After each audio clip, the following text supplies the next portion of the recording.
વડોદરા મહાનગરપાલિકા સંચાલિત નગર પ્રાથમિક શિક્ષણ સમિતિની ડૉક્ટર શ્યામાપ્રસાદ મુખર્જી પ્રાથમિક શાળામાં આજે નગર પ્રાથમિક શિક્ષણ સમિતિના વાઇસ ચેરમેન, શાસનાધિકારી સહિત સમગ્ર ટીમ મુલાકાતે ગયા હતા। આ શૈક્ષણિક સંકુલમાં એક અત્યાધુનિક બિલ્ડિંગ રાઉન્ડ ટેબલ એનજીઓના માધ્યમથી CSR ફંડ હેઠળ બાંધકામ આકાર લઈ રહ્યું છે। સાથે સાથે રાજ્ય સરકારના સમગ્ર શિક્ષા ડિપાર્ટમેન્ટ દ્વારા પણ એક નવું શાળાનું બિલ્ડિંગ આ જ પ્રિમાઇસીસમાં આકાર લઈ રહ્યું છે। કુલ મળીને આગામી નવા શૈક્ષણિક સત્રથી લગભગ 2000થી પણ વધુ બાળકો કે જેઓ અટલાદરા અને ગોત્રી વિસ્તારની આસપાસ રહે છે તેઓ ગુજરાતી માધ્યમની 2 શાળાઓ, હિન્દી માધ્યમની 1 શાળાઓ અને ઇંગ્લિશ મીડિયમની 1 શાળા તેમજ માધ્યમિક શિક્ષણ માટેનો પણ લાભ આ એક જ શૈક્ષણિક સંકુલમાં લઈ શકશે। પ્રાથમિક શિક્ષણની લાગણી સાથે વાવણી સાથે સાથે તેમની જાળવણી સાથે ઉજવણી માટે થઈને નગર પ્રાથમિક શિક્ષણ સમિતિ દ્વારા આ બાળકો માટે એક અત્યાધુનિક શૈક્ષણિક સંકુલ જે સંપૂર્ણ રીતે રાષ્ટ્રીય શિક્ષા નીતિ 2020ના માપદંડ પર ખરું ઉતરશે।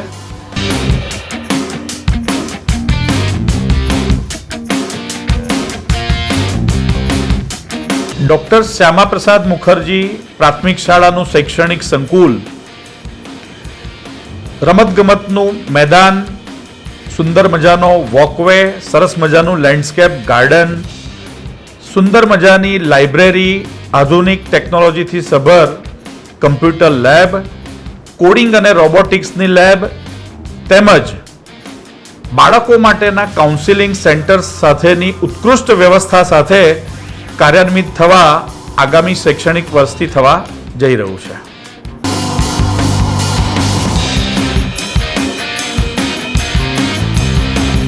અહીં સમગ્ર શિક્ષા ગુજરાત રાજ્ય દ્વારા કુલ 25 રૂમનું બાંધકામ હાલ પ્રગતિ હેઠળ છે।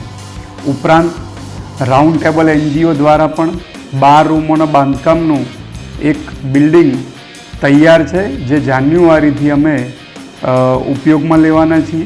સાથે સાથે ઉચ્ચ કક્ષાની ડિજિટલ લાઇબ્રેરી, સ્ટેમ લેબ, રમતગમત અને યોગ માટેની વ્યવસ્થા એ બધું જ આ એક જ સંકુલમાં અમે કરી રહ્યા છે। વાલીઓની જે અંગ્રેજી માધ્યમની ડિમાન્ડ છે એ પણ નવીન વર્ષમાં અમે શક્યતાઓ જોઈ રહ્યા છે કે અંગ્રેજી માધ્યમ પણ આ એક જ સંકુલમાં શરૂ થાય જેથી ગુજરાતી, હિન્દી કે અંગ્રેજી માધ્યમ કોઈપણ માધ્યમમાં બાળકને પ્રવેશ મેળવવો હોય તો તે આ કેમ્પસમાં મેળવી શકશે।